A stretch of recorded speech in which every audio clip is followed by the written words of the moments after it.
Посебно внимание се посвети на посебната група на граѓани, како што се пензионери, лица со социјални проблеми, под децата без родители, на кои што беа изработени специјални проекти за да се овозможи подобрување на нивниот животен стандард. Едни од тие проекти кои што беа превземени се и помошта на на децата без родители, со кои што се овозможи посебен проект за вработување за деца без родители.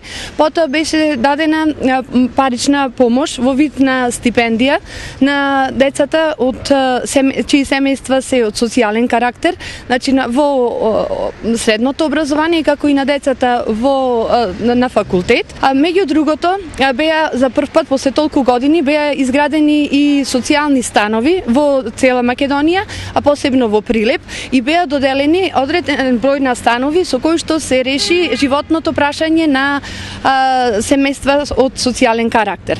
Меѓу другото, владата овозможи и доделување на кредити со кои што се овозможи и набавување на станбен простор за млади семејства до 36 години, со кои што со посебни услови, значи со многу ниска камата, кредити со ниска камата и со субвенционирање на дел од тие кредити.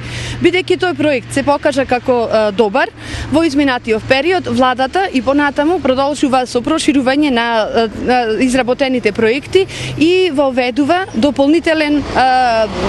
дополнителни субвенционирање. Тоа е нов проект кој што е субвенционирање на кредити, купи куќа, купи стан на 36 години.